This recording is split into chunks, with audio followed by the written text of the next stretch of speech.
Como tu nueva esposa, voy a permitir que tu mamá viva en mi antiguo departamento, anunció mi nuera en plena recepción de bodas.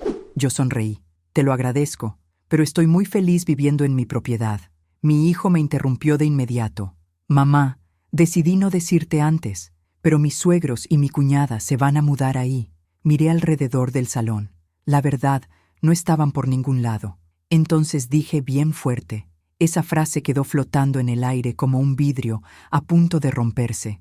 Todos los invitados voltearon hacia nuestra mesa. La banda dejó de tocar. Los meseros se quedaron congelados y mi hijo Diego, mi único hijo, me miró con una mezcla de vergüenza y desafío que nunca antes había visto en sus ojos. Me llamo Linda. Tengo 67 años.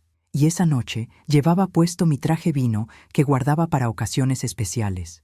Había planchado cada pliegue con cuidado. Me recogí el cabello en un chongo elegante. Hasta me puse los aretes de perlas que mi difunto esposo Arturo me regaló en nuestro aniversario número 20. Quería verme digna para la boda de mi hijo. Quería que se sintiera orgulloso de mí. Qué equivocada estaba. Vanessa, la novia, seguía de pie junto a la mesa principal con su copa de champán en alto, y esa sonrisa que ahora reconozco como puro cálculo. Traía un vestido marfil con pedrería que debió costar más de lo que yo ganaba en 6 meses. Su familia había organizado todo. El salón de eventos del centro, las flores traídas de fuera del estado, el banquete para 200 invitados. Y ahora entendía por qué. Porque cuando tienes control total del escenario, puedes escribir cualquier guión. Linda, dijo Vanessa con esa voz dulce que usaba cuando quería parecer generosa.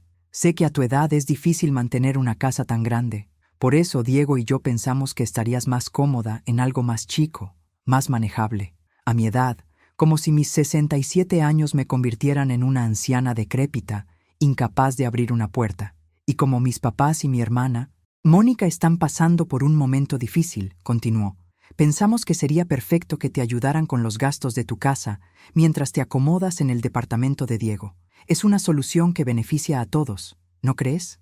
La mesa donde estaban sentados mis vecinos, la señora Hernández y el señor Morales, cayó en un silencio incómodo. Los vi intercambiando miradas.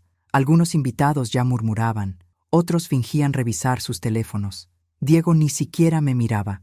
Tenía los ojos clavados en su plato como cuando era niño y sabía que había hecho algo malo. Respiré hondo. Olía a azahares y perfume caro. Olía a traición envuelta en papel de regalo. Vanessa, finalmente dije con una calma que hasta a mí me sorprendió. Agradezco tu generosidad, pero hay algo que deberías saber. Me puse de pie. Todos los ojos estaban sobre mí. Esa casa que tan amablemente quieres que deje no es solo mía. Es el resultado de 15 años trabajando 12 horas al día después de quedar viuda. Es la herencia de mi esposo vendida ladrillo por ladrillo para pagar la universidad de mi hijo. Es cada peso que no gasté en mí para darle un futuro a Diego. Vanessa parpadeó. Su sonrisa tembló ligeramente. Y lo más importante, continué sintiendo que mi voz se hacía más firme. Es que tus papás y tu hermana, los que supuestamente se van a mudar para ayudarme, ¿dónde están? Porque llevo 3 horas en esta boda y no he visto a ninguno de ellos. El silencio ahora era absoluto. Diego se levantó de golpe. Su silla chirrió contra el piso de madera. Mamá, por favor no hagas un escándalo, susurró urgente. ¿Un escándalo? Repetí. Hijo, ustedes dos acaban de anunciar públicamente que me van a despojar de mi hogar y yo soy la que hace un escándalo. Pero lo peor aún no había pasado. Si acabas de llegar y quieres seguir nuestros videos, suscríbete al canal, porque quizá no nos encuentres de nuevo. Esa noche no dormí. Me quedé sentada en la sala de mi casa, la misma casa que ahora querían arrebatarme, mirando las fotografías colgadas en las paredes. Arturo y yo el día de nuestra boda. Diego con apenas 3 años cubierto de harina en la cocina. Nuestro negocio, la tlapalería de Arturo con su letrero verde recién pintado. Habían pasado 15 años desde que Arturo murió. 15 años desde aquella madrugada en que un infarto se lo llevó mientras dormía a mi lado. Tenía apenas 52 años. Diego acababa de cumplir 18. Recuerdo el olor a desinfectante del hospital, el sonido de mis propios sollozos, la mano fría de mi esposo en la mía Y también recuerdo la mirada aterrada de Diego cuando le dije que su papá no volvería a casa. Tenía que ser fuerte. No tenía opción. La tlapalería había sido el sueño de Arturo. La abrió con sus propias manos, ladrillo por ladrillo, anaquel por anaquel.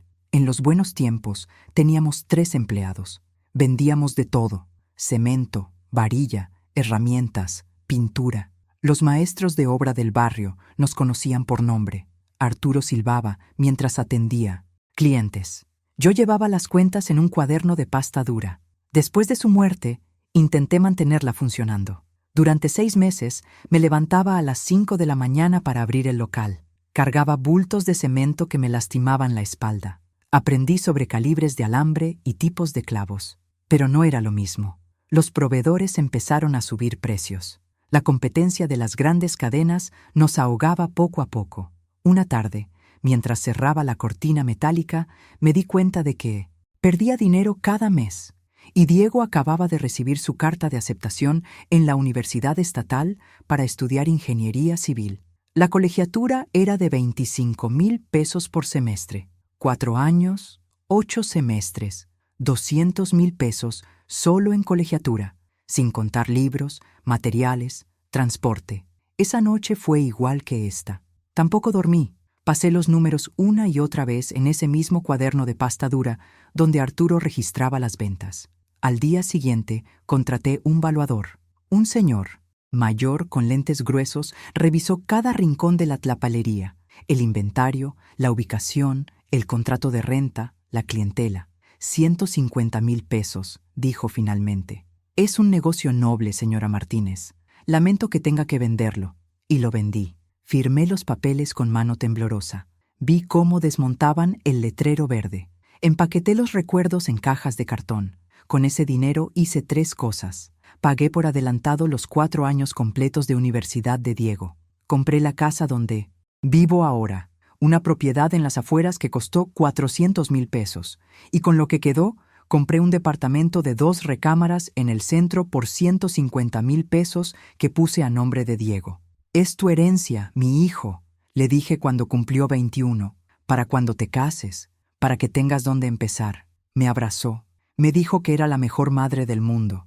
Prometió que nunca me fallaría. Pero las promesas, descubrí después, pesan menos que el aire. Cuando hay una mujer hermosa, susurrando en tu oído, me quedé con apenas 20,000 pesos de ahorro. Busqué trabajo como contadora independiente. Había estudiado contabilidad antes de casarme, aunque nunca ejercí formalmente. Si acabas de llegar y quieres seguir nuestros videos, suscríbete al canal, porque quizá no nos encuentres de nuevo. Empecé a llevar las cuentas de pequeños negocios del barrio: una tintorería, 2 papelerías, una cafetería. Ganaba lo suficiente para mis gastos sin tocar mis ahorros. Nunca le pedí nada a Diego, ni un peso, ni un favor. Quería que volara libre, que construyera su vida sin el peso de la culpa o la obligación. Pero ahora, sentada en mi sala a las 3 de la mañana con mi ropa de fiesta todavía puesta y el maquillaje corrido por las lágrimas, me preguntaba si no había cometido el error más grande de mi vida, porque al darle todo sin pedir nada a cambio, tal vez le enseñé que mi amor no tenía precio, y lo que no tiene precio cualquiera puede pisotearlo. La primera vez que Diego me habló de Vanessa fue un domingo. Vino a comer con esa sonrisa nerviosa que ponía cuando quería decirme algo importante. Trajo flores, algo que no hacía desde que era adolescente. «Mamá, conocí a alguien», dijo, mientras yo servía el tinga que tanto le gustaba. Eso fue hace 2 años. Diego tenía 33, trabajaba en una constructora importante y ganaba bien. Había tenido novias antes, pero ninguna lo había puesto así, con los ojos brillantes, las manos inquietas, esa energía de quien acaba de descubrir algo maravilloso. Se llama Vanessa. Es administradora de empresas. La conocí en un congreso sobre desarrollo urbano. 3 semanas después me la presentó. Recuerdo que llegó en tacones que repiqueteaban contra el piso de mi casa. Traía lentes oscuros aunque estábamos adentro. Su bolsa costaba más que mi refrigerador. Me saludó con 2 besos al aire, de esos que no tocan realmente tu mejilla. «Señora linda, qué casa tan acogedora», dijo, mirando alrededor con una sonrisa que no le llegaba a los ojos. Acogedora, esa palabra que usa la gente cuando no quiere decir pequeña o modesta. Durante la comida habló principalmente de ella, de su trabajo en el negocio familiar, de sus viajes a Miami y Las Vegas, de su papá, que había sido un empresario importante. Todo en pasado, noté, pero no le di importancia entonces. Diego me contó que enviudaste muy joven, dijo de repente, mirándome con algo que parecía lástima. Debe haber sido muy duro criar un hijo sola. Lo fue, respondí, pero valió cada sacrificio. Claro, aunque ahora ya puedes descansar, ¿no? Diego ya es un hombre hecho y derecho. Sonaba razonable, hasta amable, pero había algo en su tono que me incomodaba, como si estuviera midiendo, calculando, planeando. Las visitas se hicieron más frecuentes, y con cada una, Vanessa soltaba comentarios como semillas de veneno plantadas con cuidado. Esta casa es enorme para una sola persona. ¿No te sientes sola a veces? He visto departamentos hermosos para personas de tu edad. Linda, modernos, con elevador, sin tantas escaleras que cuidar. ¿No has pensado en vender? Con lo que vale esta propiedad podrías vivir tranquila el resto de tu vida sin preocupaciones. Y lo peor, siempre lo decía frente a Diego, siempre con esa voz dulce preocupada, como si de verdad le importara mi bienestar. Al principio mi hijo la interrumpía. Vanessa, mi mamá está bien donde está. Pero poco a poco empezó a quedarse callado, luego a asentir, después a repetir las mismas frases. Un día vino solo, a visitarme. Fue hace un año, apenas 6 meses de haber empezado su relación con Vanessa. Mamá, he estado pensando, dijo nervioso, moviendo su café. Esta casa de verdad es muy grande para ti y el mantenimiento debe ser caro. Las escaleras, el jardín. Diego, llevo 15 años cuidando esta casa. Me gusta mi jardín. Me gusta tener espacio. Lo sé. Solo digo, bueno, tienes el departamento.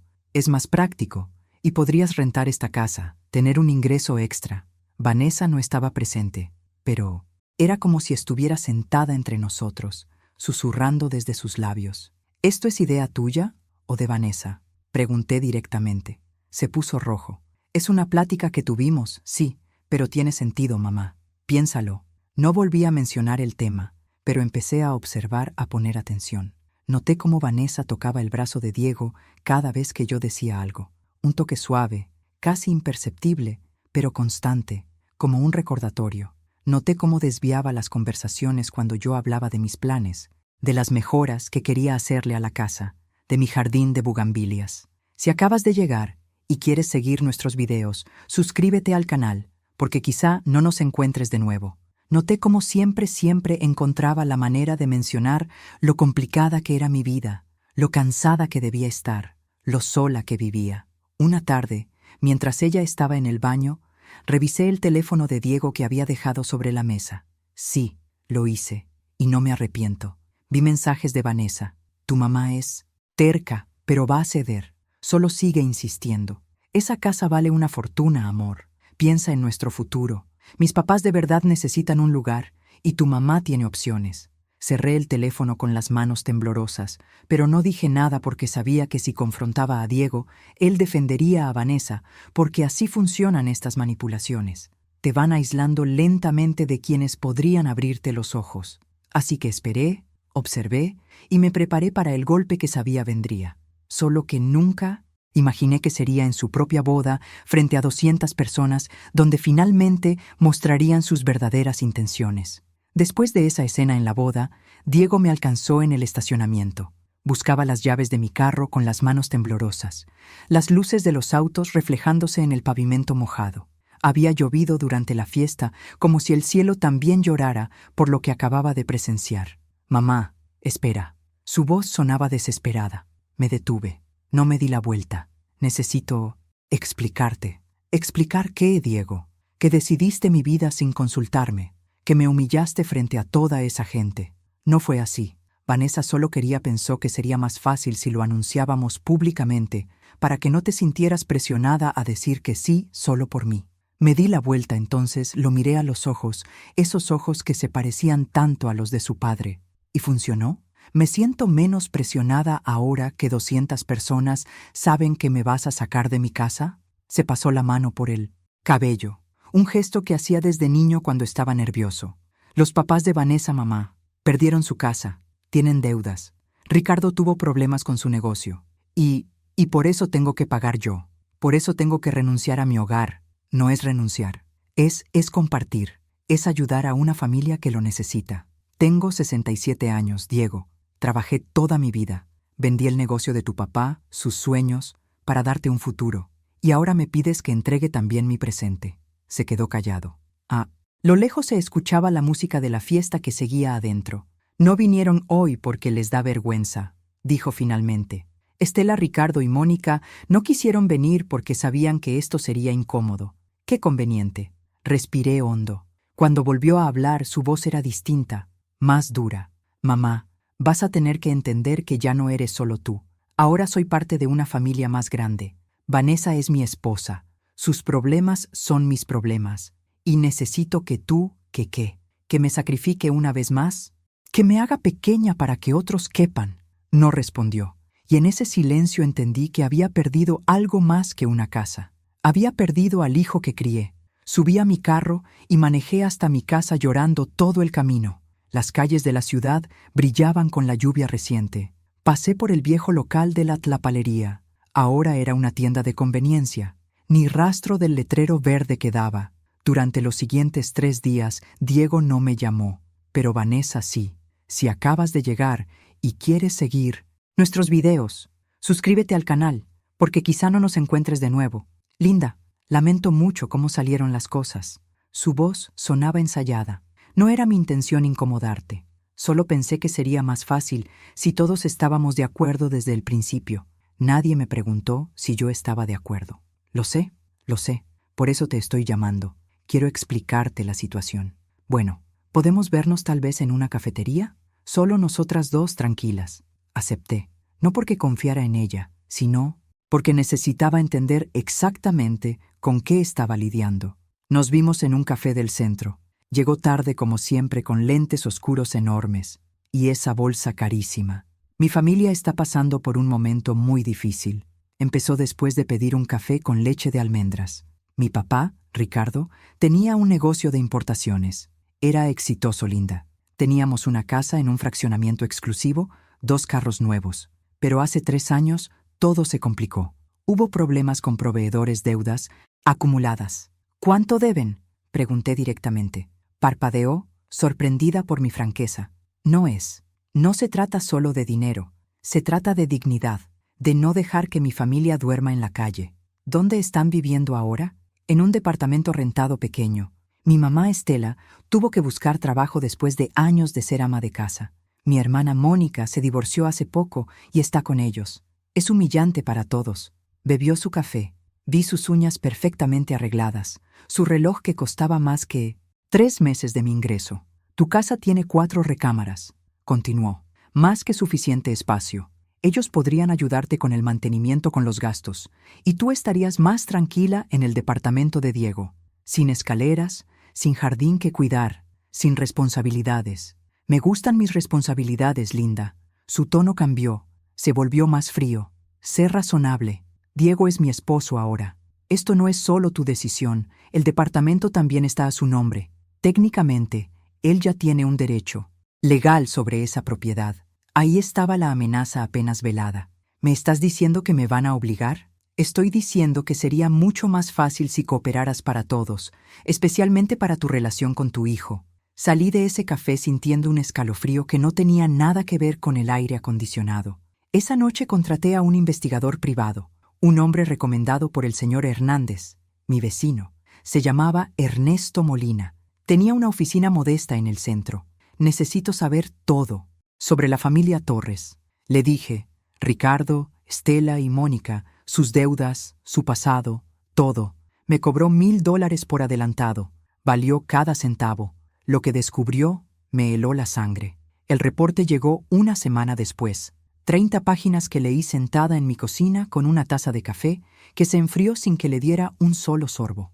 Ricardo Torres no había perdido su negocio por problemas con proveedores. Lo perdió porque apostaba casinos, en línea, póker, apuestas deportivas. Debía $40,000 a prestamistas, uno de ellos con conexiones que preferí no investigar más. Estela Torres había sido despedida de su último trabajo en una boutique por robo hormiga. Cosas pequeñas al principio, una bufanda, unos aretes, luego cantidades mayores. La dueña no presentó cargos por lástima, pero la despidió sin recomendación. Y Mónica era quizá lo peor. Tenía un historial de fraude inmobiliario. Convenció a 3 personas de la tercera edad de invertir en propiedades que nunca existieron. Una de las víctimas era una viuda de 72 años que perdió los ahorros de su vida, $15,000. Cerré la carpeta con las manos temblorosas. Esta era la familia que querían meter en mi casa. Estos eran los pobres necesitados por los que yo tenía que sacrificarme. Llamé a Diego esa misma noche. Necesito hablar contigo ahora. Mamá, son las 10 de la noche. Ahora, Diego. Llegó una hora después solo. Vanessa se había quedado en el departamento que ahora compartían, el que yo había comprado pensando en su futuro, no en su prisión. Le mostré el reporte. Vi su cara cambiar de color con cada página.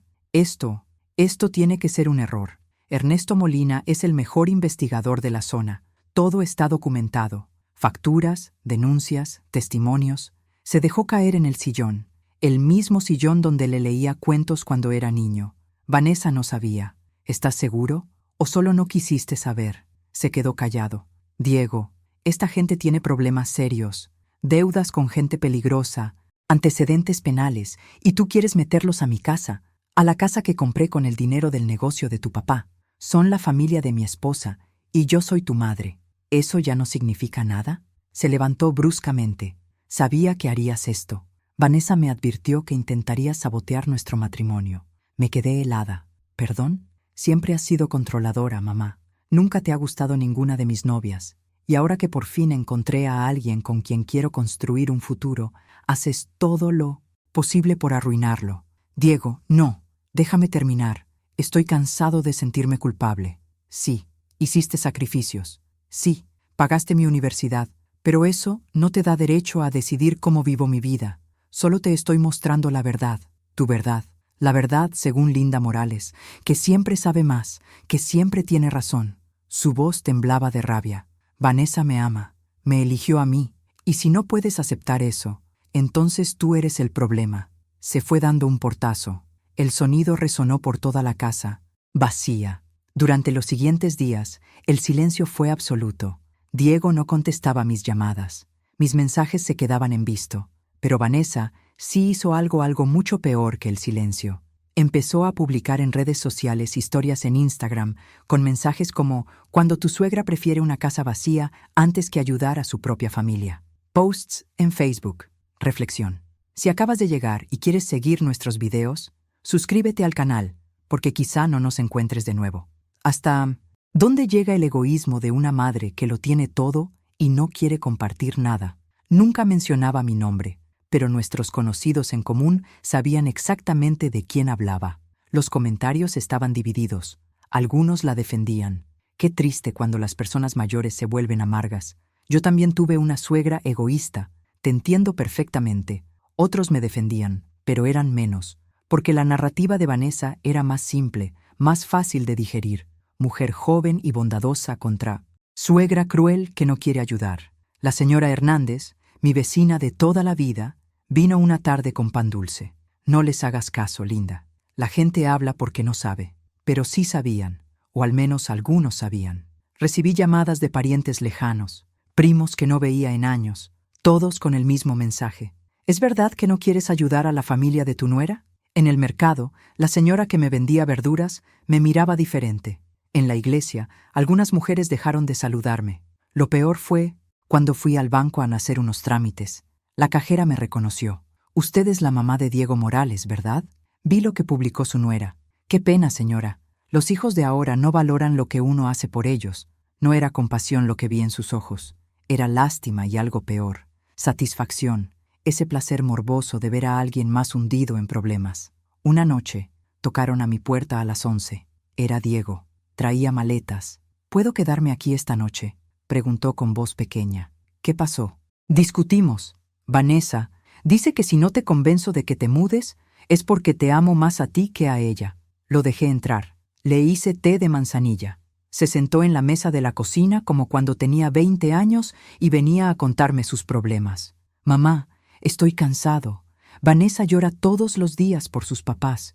Me dice que soy un mal hijo porque no la apoyo. Pero tú también me haces sentir culpable. No quiero que te sientas culpable, hijo. Quiero que uses la cabeza. ¿Y si se detuvo como si las palabras le costaran salir? ¿Y si les dejas la casa solo por un tiempo hasta que su situación mejore? 1 año, tal vez 2. Lo miré directo a los ojos. ¿Confías en que se van a ir después de ese tiempo? No contestó porque sabía la respuesta. Se quedó esa noche. Pero por la mañana, Vanessa llegó llorando, rogándole que volviera y él se fue. Me quedé sola en mi casa. Esa casa que ahora se sentía demasiado grande, demasiado silenciosa. Y por primera vez en 15 años desde que enterré a Arturo, lloré, sintiendo que lo había perdido todo, pero aún no sabía que lo peor todavía estaba por venir. Pasaron 2 semanas sin noticias de Diego, 2 semanas en las que desperté cada mañana con un peso en el pecho que no me dejaba respirar bien. Me paré frente al espejo del baño y vi a una mujer que ya no reconocía. Ojos hinchados, arrugas más profundas, cabello más gris de lo que recordaba. Pero el dolor, descubrí, puede convertirse en algo más cuando lo dejas asentarse. Puede convertirse en claridad, en determinación, en algo frío y afilado como un cuchillo. Una mañana desperté diferente. Me amarré el cabello, me puse mi blusa de siempre, hice café y tomé una decisión. No iba a seguir siendo la víctima de esta historia. Llamé a Ernesto Molina de nuevo. Señora Morales, su voz sonaba sorprendida. No esperaba saber de usted tan pronto. Necesito que investigues más a fondo, mucho más a fondo. Quiero saber todo sobre Vanessa también. Su pasado, sus relaciones anteriores, su trabajo, todo. ¿Eso va a costar? Tengo ahorros. Dime cuánto. Acordamos otros $1,500. Dinero que dolió gastar, pero que sabía era una inversión en mi futuro. Mientras Ernesto trabajaba, yo también lo hacía. Empecé a documentar todo, cada mensaje de texto, cada publicación en redes sociales, cada interacción. Compré una libreta nueva, de esas de pasta dura como la que usaba Arturo para el negocio. En la primera página escribí la verdad sobre la familia Torres. También contraté a una abogada, no cualquier abogada, la licenciada Patricia Colín, especialista en derecho familiar y de propiedad. Tenía una oficina pequeña, pero su reputación era impecable. Cuénteme todo, dijo cuando nos sentamos en su oficina. Le conté, desde la boda hasta las amenazas veladas de Vanessa. Le mostré los documentos de propiedad de mi casa y del departamento. Se quitó los lentes y me miró con una expresión que no pude interpretar. Señora Linda, ¿sabía usted que su casa no está completamente a su nombre? Sentí que el piso se movía bajo mis pies. ¿Cómo que no está? Cuando compró esta propiedad hace 15 años, firmó un fideicomiso. Mire aquí. Señaló una cláusula en los documentos que ni siquiera recordaba haber leído. La casa está en un fideicomiso familiar. Usted es la fideicomitente y beneficiaria vitalicia. Sí, pero hay condiciones específicas. ¿Qué tipo de condiciones? Si alguien que no sea heredero directo de sangre vive en la propiedad sin el consentimiento expreso de la fideicomitente, la propiedad puede revertir a déjeme ver una fundación benéfica designada en el anexo B. Me recosté en la silla. No recuerdo haber firmado eso. Es común. Muchos notarios incluyen estas cláusulas como protección adicional. ¿El notario que la atendió era amigo de su esposo? Sí, Ernesto Williams. Era compañero de Arturo en la preparatoria. Entonces probablemente lo hizo para protegerla, para que nadie pudiera quitarle la casa o aprovecharse de usted después de quedar viuda. Mi mente trabajaba rápido. ¿Y si ya hay gente viviendo ahí? ¿Gente que yo no autoricé? Depende. ¿Cuánto tiempo llevan viviendo ahí? Nadie vive ahí todavía, pero me están presionando para dejarlos entrar. Entonces tiene una ventaja. Según esta cláusula, si usted permite que personas no autorizadas vivan ahí por más de 90 días continuos, el fideicomiso se activa automáticamente. Si acabas de llegar y quieres seguir nuestros videos, suscríbete al canal, porque quizá no nos encuentres de nuevo. Usted pierde la propiedad, y si quiero activarlo antes, ¿puedo hacerlo intencionalmente? La licenciada Colín me miró con interés renovado. Explíqueme qué tiene en mente. Le expliqué todo. Mi plan aún se estaba formando, pero la idea central estaba clara. Si iba a perder algo, sería en mis propios términos, no en los de ellos. 3 días después, Ernesto Molina me entregó un segundo reporte. Este era aún más grueso que el primero.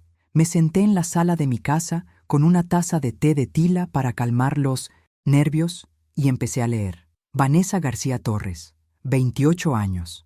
Pero las sorpresas empezaron mucho antes de su edad. Había tenido 3 relaciones serias en los últimos 5 años, todas con hombres mayores, todos con propiedades o negocios. La primera relación terminó en una demanda por acoso después de que él le pidiera que devolviera un carro que le había regalado. Se arregló fuera de la corte. La segunda relación fue con un empresario de Ohio. Duraron 8 meses. 3 meses después de terminar, el hombre perdió su empresa. Bajo circunstancias extrañas, documentos firmados que no recordaba haber firmado, cuentas vaciadas. Nunca pudo probar que Vanessa estuviera involucrada, pero el investigador había encontrado transferencias a nombre de Estela Torres en fechas sospechosas. La tercera relación, la tercera me sacó el aire. Había estado comprometida. El hombre se llamaba Ricardo Salinas, dueño de 3 franquicias de comida rápida. Rico, mucho más rico que Diego. El compromiso se rompió 2 semanas antes de la boda. ¿Por qué? Porque la mamá de Ricardo contrató a un investigador privado. Descubrió lo mismo que yo estaba descubriendo ahora. Y Ricardo tuvo los pantalones de terminar la relación. Vanessa lo demandó por daño emocional. Perdió el caso. Pero Ricardo tuvo que pagarle $2,000 solo para cerrar el proceso sin más escándalos. Después de eso, apareció Diego, mi hijo, ingeniero civil con buen sueldo, propiedades, y lo más importante, una mamá viuda con una casa grande en un fraccionamiento prestigioso. Seguí leyendo. El reporte incluía capturas de pantalla de conversaciones que Ernesto había obtenido mediante contactos, mensajes entre Vanessa y Mónica. Este pica. La vieja no va a aguantar mucho con esa presión. ¿Y si se niega? No se va a negar. Diego ya está de mi lado. Y si la vieja no coopera, le haremos la vida imposible hasta que ceda. Me temblaban tanto las manos que tuve que dejar las hojas sobre la mesa. Había más. Vanessa no trabajaba en ningún negocio familiar. Esa empresa quebró hace 4 años. Desde entonces, vivía de trabajitos temporales y principalmente de préstamos de amigos y conocidos que nunca devolvía. Su título de administración de empresas era real, pero la habían suspendido de su último trabajo por malversación de fondos. Cantidades pequeñas, pero suficientes para que la despidieran sin recomendación. Toda la familia Torres era una estafa andante, y mi hijo se había casado con la cabecilla. Esa noche no dormí. Me quedé sentada en mi cocina con todas las páginas del informe extendidas frente a mí, como piezas de un rompecabezas macabro, pero ahora sabía la verdad. Y la verdad, por dolorosa que fuera, me daba poder. El teléfono sonó a las 2 de la mañana. Era Diego. Mamá. Su voz sonaba extraña. Necesito contarte algo. ¿Qué pasó? Firmé un contrato de arrendamiento para tu casa. Vanessa me dijo que ya habías aceptado mudarte y que solo faltaba formalizar el acuerdo con sus papás. Firmé como aval porque el departamento está a mi nombre. Me quedé en silencio. Un silencio largo y pesado. Mamá, ¿cuándo firmaste eso? Hace 3 días. Pero hoy vi el contrato completo. Y mamá, dice que sus papás pueden vivir ahí indefinidamente y que si no desocupas en 30 días, pueden iniciar un proceso legal. Cerré los ojos. Respiré hondo. Ya veo. Lo siento. Pensé que Vanessa te había contado. Sé lo que te contó Vanessa. Y sé lo que firmaste. ¿Qué voy a hacer? Ya tomaste tu decisión, Diego. Ahora voy a tomar la mía. Colgué antes de que pudiera responder. Me serví una copa del brandy que guardaba para ocasiones especiales. Arturo lo había comprado para celebrar nuestro 25 aniversario. Nunca llegamos a ese aniversario. Bebí lentamente, sintiendo el líquido quemar mi garganta, y entonces, con la claridad que solo llega en los momentos más oscuros, supe exactamente lo que tenía que hacer, darles exactamente lo que querían, o al menos eso creían ellos. 3 días después de esa llamada a altas horas de la noche, invité a Diego y a Vanessa a mi casa. Hice café. Compré pastelitos de la panadería de la esquina, como hacía cuando Diego era niño. Vanessa llegó con una sonrisa que no le llegaba a los ojos. Diego no me miraba directamente. «Gracias por recibirnos, linda», dijo, acomodándose en mi sofá como si ya fuera suyo. Sé que las cosas se pusieron tensas, pero al final, la familia es la familia, ¿verdad? Sonreí. Una sonrisa cansada, derrotada. La sonrisa que querían ver. Tienes razón. He estado pensando mucho estos días. Serví el café con una mano ligeramente temblorosa, un detalle que no pasó desapercibido. Ya no soy joven. Esta casa es demasiado para mí sola. Vi cómo Vanessa se enderezaba, cómo sus ojos brillaban con la victoria anticipada. El departamento de Diego es más práctico, continué, sin escaleras, sin jardín que mantener. Y si la familia de Vanessa realmente necesita ayuda, mamá. Diego sonó aliviado, casi culpable.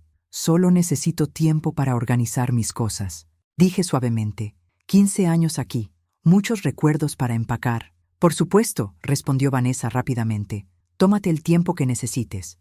2 semanas, 1 mes, 3 semanas, dije. Me mudo en 3 semanas. Vanessa extendió su mano sobre la mesa y apretó la mía. Sus dedos estaban fríos. Eres una mujer sabia, Linda. Esto es lo mejor para todos. Cuando se fueron, me senté en mi sala durante horas, mirando cada rincón.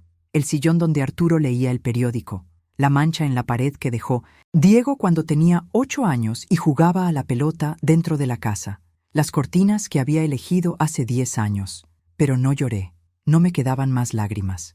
La familia Torres se mudó 2 días después. No esperaron las 3 semanas. Llegaron con un camión de mudanzas un martes por la mañana. Me quedé parada observando cómo descargaban muebles, cajas, televisores. Ricardo Torres era un hombre de unos 60 años con una barriga, con ese aire de alguien que alguna vez tuvo dinero y nunca superó haberlo perdido. Estela era delgada, nerviosa, con las manos siempre ocupadas con algo. Mónica tenía 32 años, rubia decolorada, tacones altos incluso para una mudanza. Señora Linda, Ricardo me saludó con falsa cordialidad. Qué amable de su parte permitirnos quedarnos aquí. Se lo agradecemos enormemente.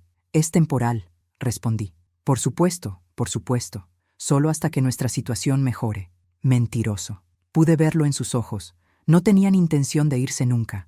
Les di un recorrido, por la casa. Les mostré dónde estaban las llaves de paso del agua, cómo funcionaba la calefacción, dónde guardaba las herramientas. Esta recámara era la de mi hijo, dije, abriendo la puerta de la habitación que aún conservaba algunos de sus trofeos de fútbol. Perfecta para mí, dijo Mónica, entrando sin pedir permiso. Arrancó un póster de la pared. Esto tiene que irse. Voy a pintarla de rosa. Algo se tensó en mi pecho, pero solo asentí. En mi recámara, la principal, Estela tocó mis cosas.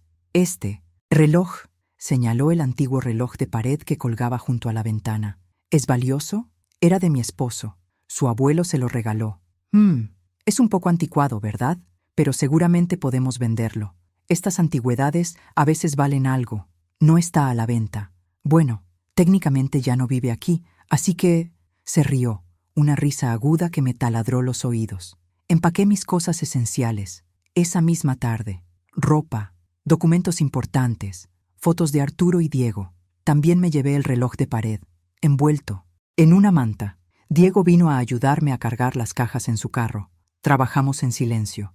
La familia Torres nos observaba desde la sala, bebiendo cervezas, comentando lo que iban a cambiar primero. Esa cocina está muy anticuada, escuché a Mónica decir.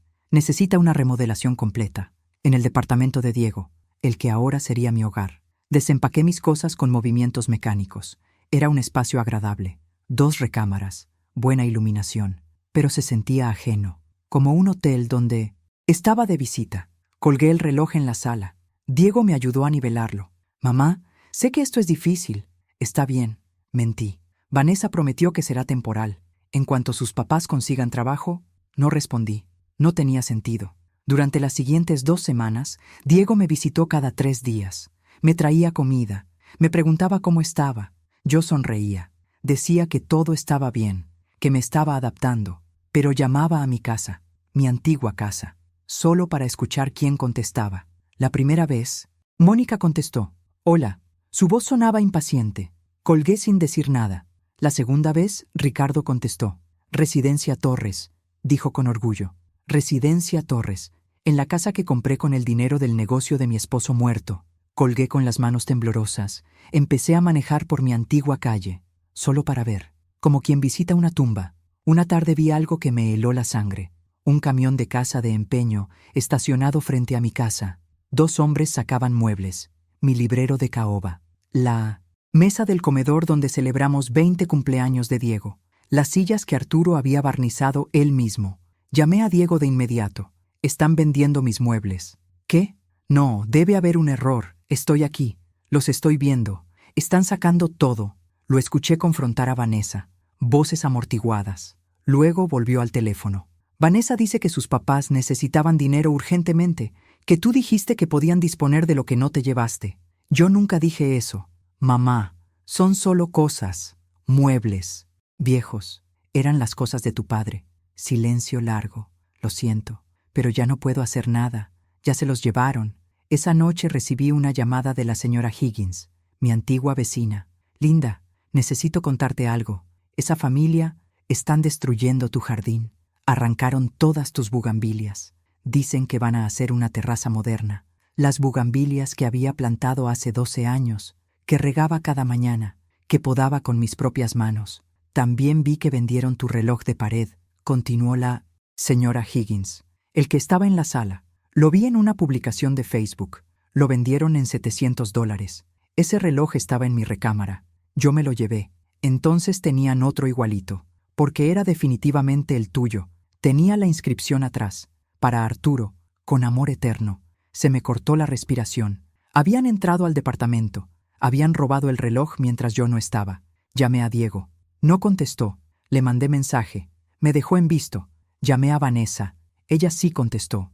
Linda, no sé de qué hablas. Mi mamá encontró ese reloj en un closet de la casa. Pensó que lo habías dejado porque no lo querías. Mentirosa. Yo me lo llevé. Ustedes entraron a mi departamento.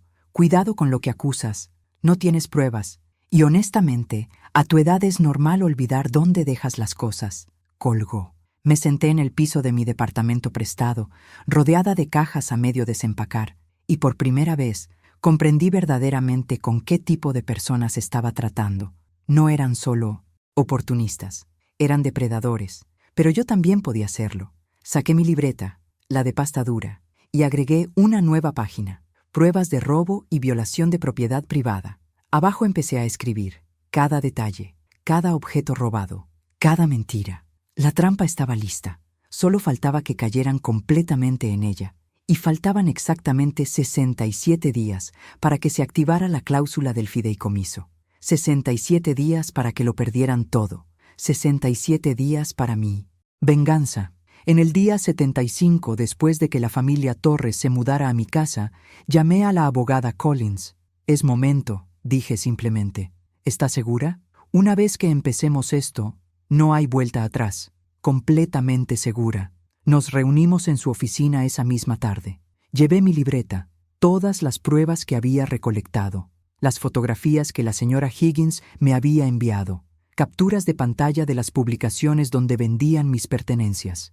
Han pasado más de 90 días, explicó la abogada revisando sus notas. Según la cláusula del fideicomiso, al permitir que personas no autorizadas vivan en la propiedad por más de 90 días consecutivos, usted violó los términos del contrato, pero yo no los autoricé. Se impusieron. Legalmente, al mudarse y entregarles las llaves, se considera autorización implícita. Sin embargo, me miró por encima de sus lentes. Hay una cláusula adicional que probablemente nunca leyó completamente. Abrió el documento del fideicomiso en 1900, una página marcada con banderitas amarillas. Dice aquí: en caso de violación de los términos por coacción o fraude verificable hacia el otorgante puede solicitar la activación inmediata del fideicomiso, con transferencia de la propiedad a la fundación benéfica designada, reteniendo el derecho de residencia vitalicia si así lo desea. No entiendo. Significa que si puede probar que la obligaron a dejar su casa mediante engaños o manipulación, puede activar el fideicomiso intencionalmente. La propiedad pasa a la fundación. La familia Torres no tiene ningún derecho sobre ella, y usted puede elegir si quiere seguir viviendo ahí como beneficiaria vitalicia. Sentí algo expandirse en mi pecho. Esperanza. Poder. ¿Y puedo probarlo con lo que le mostré hoy? Sí. El contrato de arrendamiento que su hijo firmó sin su consentimiento. Los mensajes amenazantes. Las ventas no autorizadas de su propiedad personal. El robo del reloj. Todo esto constituye coacción y fraude. ¿Cuánto tiempo tomará? Si presentamos hoy, y considerando que tenemos documentación sólida, podríamos tener una resolución en 3 semanas, tal vez 4. Hágalo. Esa noche no le dije nada a Diego, ni siquiera cuando vino con comida china y me preguntó cómo estaba. Comí mi chow mein en silencio. Asentí en los momentos apropiados. Lo dejé hablar de su trabajo. Vanessa está muy feliz, comentó. Dice que sus papás finalmente se sienten en paz, que tu casa les dio estabilidad.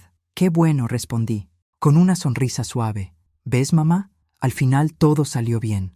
Solo necesitabas adaptarte al cambio. Quería gritarle, quería mostrarle todas las fotos, todas las pruebas de lo que su preciosa esposa y su familia estaban haciendo. Pero me contuve. El silencio también es un arma. Y yo estaba aprendiendo a usarla. Una semana después, recibí la notificación oficial. La abogada Collins había presentado la demanda. El tribunal familiar había aceptado el caso de urgencia, dadas las pruebas de fraude y manipulación hacia una mujer mayor. Ahora viene lo interesante, me dijo por teléfono. Van a notificar a todas las partes involucradas, su hijo, su nuera y los actuales residentes de la propiedad. Tienen 5 días hábiles para responder. Y luego hay una audiencia. Y ahí es donde va a tener que ser muy fuerte, Linda. Van a intentar pintarla como la villana, como la madre egoísta que se arrepintió de ayudar. Que lo intenten. La notificación llegó un martes. Diego apareció en mi departamento a las 8 de la noche. No tocó. Tenía llave. Entró como un huracán. ¿Qué es esto?, gritó, agitando los papeles. ¿Una demanda? ¿Nos estás demandando? Me quedé sentada en el sofá, con mi tejido en las manos. Había empezado a tejer una bufanda, algo para mantener las manos ocupadas. No los estoy demandando. Estoy ejerciendo mi derecho sobre mi propiedad. Es lo mismo. Mamá, ¿cómo pudiste? La familia de Vanessa va a quedar en la calle, como yo quedé de mi propia casa. Tú elegiste mudarte.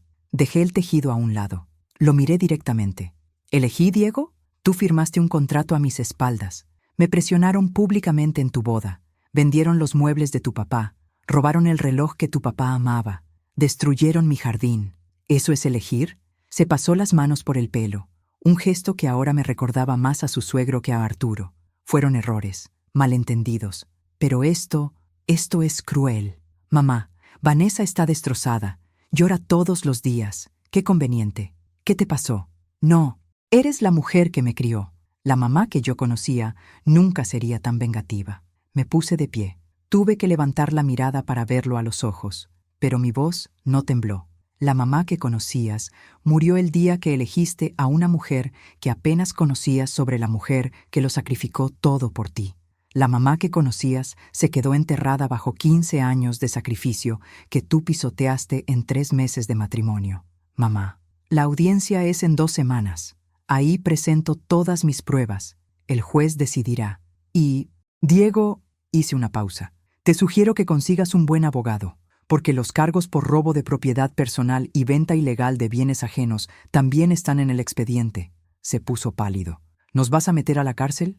Yo no. La ley lo hará si encuentran culpables a quienes vendieron el reloj de tu padre, mis muebles y todo lo demás. Se fue sin decir más. La puerta se cerró con un golpe seco. Me senté de nuevo. Las manos me temblaban, pero no de miedo, de adrenalina, de poder recuperado. Esa noche, Vanessa me llamó. Su voz ya no era dulce, era puro veneno. ¿Tú, vieja miserable, crees que vas a ganar? Tengo abogados, buenos abogados, y voy a arrastrar tu nombre por el lodo. Cuando termine contigo, nadie en esta ciudad va a querer verte. Inténtalo, respondí con calma, pero te sugiero que mejor uses ese dinero de abogados para buscar dónde van a vivir tú y tu familia en 3 semanas. Diego me va a elegir. Lo sabes, ¿verdad? Te va a abandonar. Vas a morir sola, amargada y sin nadie. Tal vez, pero voy a morir en mi casa. O al menos sabiendo que hice lo correcto. Colgué. Las siguientes 2 semanas fueron un infierno. Vanessa cumplió su amenaza. Publicó en todas sus redes sociales. Me pintó como la suegra del infierno, una mujer cruel que estaba desalojando a una familia vulnerable. Recibí mensajes de odio, llamadas anónimas. Alguien rayó mi carro con las palabras «vieja egoísta». Pero también recibí otras llamadas, de las anteriores víctimas de Mónica, del ex prometido de Vanessa, Ricardo, quien se ofreció a testificar a mi favor, de vecinos que habían visto cómo la familia Torres destruía mi propiedad. La abogada Collins organizó todo meticulosamente. Cada prueba, cada testimonio, cada documento. «Vamos a ganar», me dijo la noche antes de la audiencia. «Pero prepárate. Mañana va a ser difícil. Estoy lista». Y lo estaba. Después de 75 días de sentirme pisoteada, humillada, invisible, finalmente estaba lista para rugir. El día de la audiencia, me desperté antes del amanecer. Me puse mi traje gris, el mismo que usaba cuando manejaba las contabilidades importantes. Me peiné con cuidado, me pinté los labios de un rojo discreto. Quería verme como lo que era, una mujer de 67 años que sabía exactamente lo que valía. La abogada Collins me recogió a las 7:30. «¿Nerviosa?», preguntó mientras conducía hacia el juzgado. «Tranquila», respondí. Y era verdad. Había pasado por demasiado para tener miedo ahora. La sala del tribunal era más pequeña de lo que imaginaba. Paredes beige, escritorios de madera oscura, el escudo nacional colgado detrás del estrado del juez. Olía a papel viejo y desinfectante. La familia Torres ya estaba ahí. Ricardo, con un traje que le quedaba apretado en la barriga. Stella, con un vestido negro como si fuera a un funeral. Mónica, con tacones demasiado altos y maquillaje demasiado cargado. Y Vanessa. Vanessa llevaba un vestido color crema sencillo, sin joyas, con el pelo recogido en una coleta. La imagen perfecta de la humildad. Diego estaba sentado a su lado. No me miró cuando entré. El juez era un hombre de unos 50 años, con gafas gruesas y expresión seria. Se llamaba Héctor Ramírez, según la placa en su escritorio. «Buenos días», dijo cuando todos estuvimos sentados. «Estamos aquí por el caso de Linda Morales, viuda de Morales, contra la familia Torres García, con respecto a la propiedad ubicada en...». Leyó la dirección completa de mi casa, mi antigua casa. «Abogada Collins, ¿puede proceder con su alegato inicial?». Patricia se puso de pie. Llevaba un maletín marrón lleno de documentos. «Su señoría, vengo a representar a la señora Linda Morales, una viuda de 67 años que ha sido víctima de coacción, manipulación y fraude por parte de su nuera y su familia». Empezó a presentar las pruebas una por una, metódicamente. El contrato de arrendamiento que Diego firmó sin mi consentimiento. Las capturas de pantalla de las publicaciones donde vendían mis muebles. Los testimonios de la señora Higgins sobre la destrucción de mi jardín. Las fotografías del reloj de Arturo que se vendía en línea.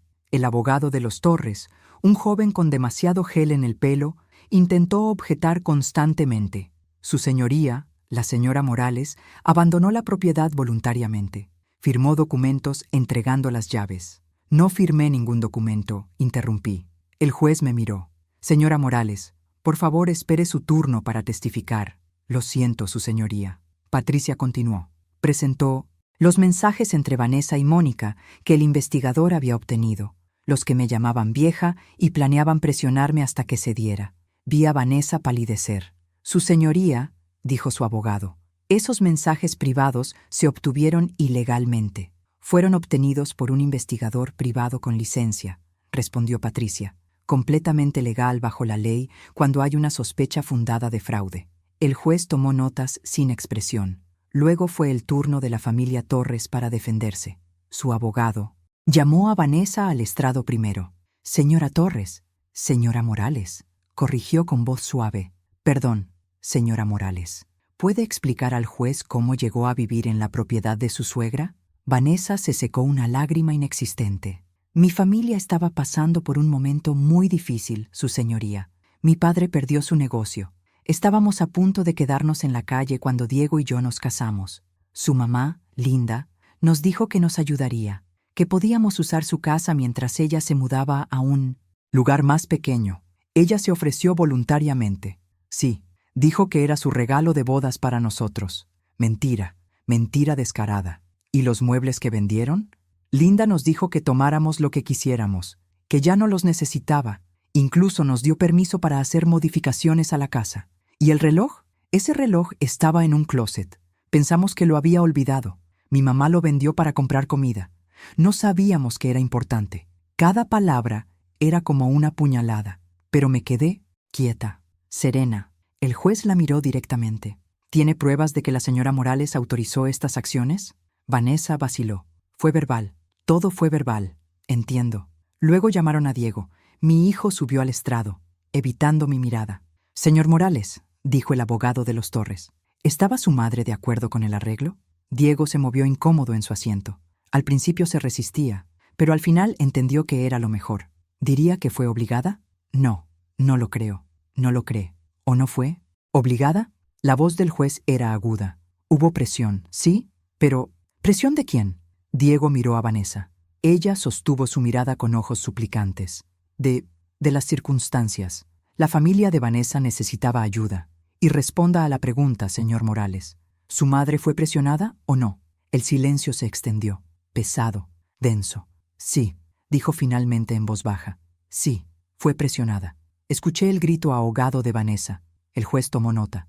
Entonces fue mi turno. Subí al estrado con paso firme. Puse mi mano sobre la Biblia y juré decir la verdad.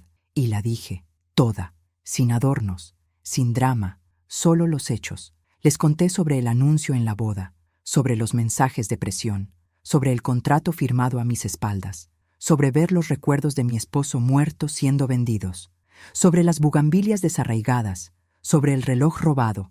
¿Por qué no se defendió antes, señora Morales?, preguntó el juez. Porque tenía miedo de perder a mi hijo. Pensé que si cedía, si me hacía pequeña, él volvería a mí. Pero me equivoqué. Cuando cedes ante los buitres, no te dejan en paz. Simplemente van por más carne. Vanessa se puso de pie. Eso es mentira. Ella es la manipuladora aquí. Siempre lo ha sido. Orden. El juez golpeó su mazo. Señora Morales, siéntese o será retirada de la sala. Patricia pidió la palabra. Su señoría, me gustaría presentar a un testigo adicional. El señor Ricardo Salinas. Ricardo entró en la sala. El ex prometido de Vanessa, un hombre de unos 40 años, bien vestido, seguro, de sí mismo. Testificó durante 20 minutos. Contó cómo Vanessa lo había manipulado, cómo trató de mantener propiedades a su nombre, cómo su familia había tratado de aislarlo de su madre. El mismo patrón, dijo mirando directamente a Vanessa. Encuentra a un hombre con recursos. Se acerca a él haciéndose la víctima. Manipula para obtener propiedades. Y cuando no puede obtener más, busca al siguiente. Vanessa estaba llorando ahora. Lágrimas reales. Desesperada. El juez revisó todos los documentos, durante lo que pareció una eternidad. He visto suficiente, dijo finalmente. Las pruebas presentadas demuestran claramente un patrón de coacción y fraude. Además, según los términos del fideicomiso presentado, la propiedad estaba protegida contra exactamente este tipo de situación. Miró a la familia Torres. La familia Torres tiene 72 horas para desalojar por completo la propiedad ubicada en... Leyó la dirección. Cualquier propiedad que quede después de esa fecha límite se considerará abandonada. Además, se ordenará una investigación por cargos de venta ilegal de propiedad ajena. ¡No!, gritó Estela. No tenemos a dónde ir. Deberían haber pensado en eso antes de destruir el patrimonio de la señora Morales. Luego me miró a mí. Señora Morales, según los términos del fideicomiso, tiene dos opciones: recuperar la residencia vitalicia en la propiedad o proceder con la transferencia a la fundación benéfica designada, que veo aquí, es la Fundación Viudas en Esperanza. Respiré hondo. Elijo la transferencia a la fundación, su señoría, con la condición de que esa casa se utilice para albergar temporalmente a viudas que han perdido sus hogares debido a circunstancias injustas. Mujeres, como casi lo fui yo. El juez asintió con algo que parecía aprobación. Que así sea. Se levanta esta sesión. Cuando salimos de la sala, Diego me alcanzó en el pasillo. Mamá, no lo sabía. No sabía eso. Vanessa, sí lo sabías. Simplemente no querías ver. ¿Puedes perdonarme? Lo miré. Mi hijo, el niño, que llevé en mis brazos. El joven al que aplaudí en su graduación. El hombre que eligió a una extraña por encima de mí. Algún día, tal vez. Pero no hoy, Diego. Hoy necesito sanar. Me alejé sin mirar atrás. Vanessa estaba apoyada contra la pared, sollozando. Ricardo gritaba obscenidades. Estela estaba llorando. Mónica ya estaba al teléfono, probablemente buscando dónde esconderse de los cargos que vendrían. Pero caminé por ese pasillo con la cabeza en alto, porque, por primera vez en meses, respiré libremente. 72 horas después, regresé a mi casa. La abogada Collins me acompañó, junto con un oficial de la corte y 2 testigos. La familia Torres ya se había llevado sus cosas. Dejaron la casa como un campo de batalla. Paredes rayadas, pisos sucios, basura acumulada en las esquinas. Incluso derribaron las cortinas. El jardín era un páramo de tierra volcada donde solían crecer mis bugambilias. Caminé por cada habitación sintiendo una mezcla de tristeza y liberación. En la cocina, alguien había quemado el piso de linóleo. En mi antigua habitación habían pintado las paredes de un rosa impactante. El baño principal tenía un espejo roto, pero seguía siendo mi casa. «Lo siento, señora Morales», dijo el oficial. «Algunas personas no respetan nada». «No importa», respondí. «Las paredes se pueden pintar, los pisos se pueden reparar. La dignidad robada es más difícil de recuperar, y yo ya recuperé la mía». Pasé los siguientes días limpiando. La señora Higgins vino a ayudarme. Señor Hernández trajo herramientas para arreglar lo que se podía arreglar. Otros vecinos, los que siempre me habían apoyado, llegaron con escobas, cubetas, pintura. «Esto es increíble, Linda», dijo la señora Higgins mientras fregábamos el piso de la cocina. «Lo que hiciste, defendiendo tu casa así, no tuve opción. O me defendía o me hundía. ¿Y tu hijo? ¿Has sabido de él?». Negué con la cabeza. «Nada desde la audiencia. Él volverá. Los hijos siempre regresan cuando se les abren los ojos». No estaba segura de querer que volviera. Todavía no. Una semana después, recibí una llamada de la Fundación Viudas en Esperanza. La directora, una mujer llamada Gracia, quería reunirse conmigo. Nos reunimos en un café del centro. «Señora Morales», comenzó con una cálida sonrisa. «En primer lugar, permítame decirle que lo que hizo es extraordinario. Esa casa puede albergar hasta 6 mujeres al mismo tiempo. Con las reparaciones adecuadas, será un refugio para quienes más lo necesitan». «¿Y yo?», pregunté. «No. Juez dijo que tenía residencia vitalicia, si la quería. Sí, podría vivir allí como administradora, ayudar a coordinar el refugio. O si lo prefiere, podemos designar a otra persona y usted simplemente visitaría cuando quisiera». Lo pensé. Pensé en vivir rodeada de mujeres que lo habían perdido todo, como yo casi lo pierdo, en convertir mi dolor en propósito. «Quiero participar», dije. «No como administradora de tiempo completo. Soy demasiado vieja para eso. Pero quiero ayudar, contar mi historia a las mujeres que lleguen. Déjales saber que se puede sobrevivir a la traición, que se puede recuperar la dignidad». Gracia extendió su mano. La estreché. 2 semanas después, la casa estaba transformada. Habíamos pintado todas las paredes de colores claros. Compramos muebles sencillos pero dignos. Volvimos a plantar el jardín con nuevas bugambilias, y también con rosas, jazmines y un pequeño huerto de hierbas. La primera residente llegó un martes. Se llamaba Rosa. Tenía 58 años. Su hijo la había echado de su casa para que su novia pudiera mudarse. La historia me sonó terriblemente familiar. «No estás sola», le dije mientras le mostraba su habitación. «Aquí vas a sanar, y luego vas a volar». Lloró en mis brazos, y yo lloré con ella, porque ahora entendía que mi dolor no había sido en vano. Un mes después de la audiencia, Diego apareció en la puerta. Ya no se parecía al hombre seguro y orgulloso que había elegido a Vanessa por encima de mí. Tenía profundas ojeras. Había perdido peso. Su ropa estaba arrugada. «Mamá». Me quedé parada en la puerta sin invitarlo a entrar. «Me divorcié», dijo sin preámbulos. «Vanessa, era todo verdad, todo lo que dijiste. La encontré tratando de que firmara documentos para vender el departamento. Mi departamento, el que tú compraste». «Lo siento», dije, y lo decía en serio. «No, lo siento yo. Tardé demasiado en ver lo que siempre estuvo frente a mí. Me dejé cegar por, ni siquiera sé por qué, por la idea del amor, supongo, por no querer estar solo. El miedo a la soledad nos hace aceptar compañías tóxicas. ¿Podrás perdonarme algún día?». Lo miré. Mi hijo, el producto de mi amor con Arturo, el niño que cargué, alimenté, eduqué con todo lo que tenía. El perdón no se pide, Diego. Se gana con el tiempo, con acciones, con un cambio real. ¿Qué tengo que hacer? Primero, ser honesto contigo mismo sobre por qué me traicionaste. No fue solo Vanessa. Había algo en ti que eligió creerle a ella en lugar de confiar en mí. Asintió con los ojos húmedos. Segundo, reconstruir tu vida con integridad. No para impresionarme a mí, sino porque eso es lo que tu padre hubiera querido. Y tercero, Entender que nuestra relación cambió. Ya no soy la madre que se sacrifica en silencio. Y tú ya no puedes ser el hijo que da por sentado ese sacrificio. Entiendo. Bien. Hice una pausa. Hay una habitación disponible aquí. No para ti, pero podrías venir una vez a la semana para ayudar con el mantenimiento, con el jardín, conocer a las mujeres que se están recuperando, aprender de sus historias. ¿Me estás dando una oportunidad? Te estoy dando la oportunidad de convertirte en el hombre que tu padre se habría sentido orgulloso de conocer. Vino el sábado siguiente, y el siguiente, y el siguiente. Lo vi cambiar lentamente.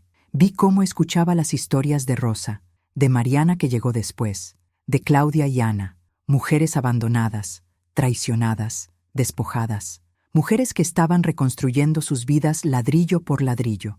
Una tarde, mientras trabajábamos juntos plantando nuevas bugambilias, dijo: «Gracias, mamá».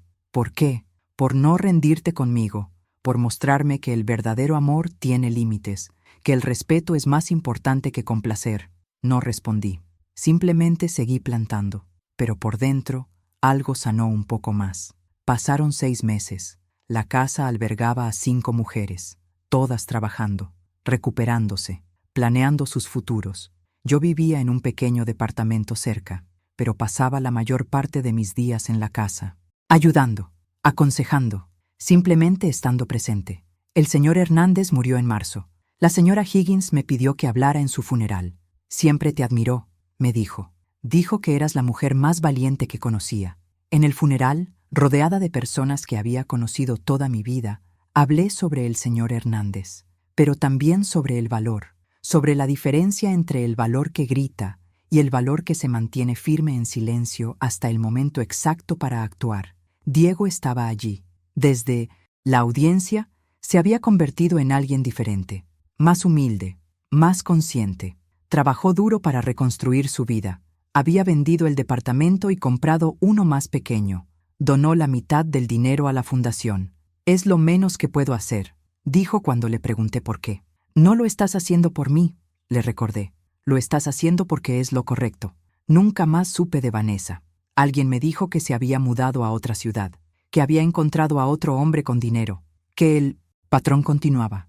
La familia Torres enfrentó cargos por la venta ilegal de mis bienes. Ricardo terminó pagando una multa considerable. Mónica finalmente fue a prisión por los fraudes anteriores que habían sido documentados. Stella simplemente desapareció. No sentí alegría por su desgracia, pero tampoco sentí lástima. No sentí nada, y eso fue liberador. Un año después de la audiencia, en una cálida tarde de octubre, estaba sentada en el jardín de la casa. Las bugambilias habían crecido hermosas, más vibrantes que nunca. Rosa estaba adentro preparando la cena. Mariana estaba leyendo en el porche. Ana estaba regando las plantas. Diego llegó con flores, como hacía cada semana ahora.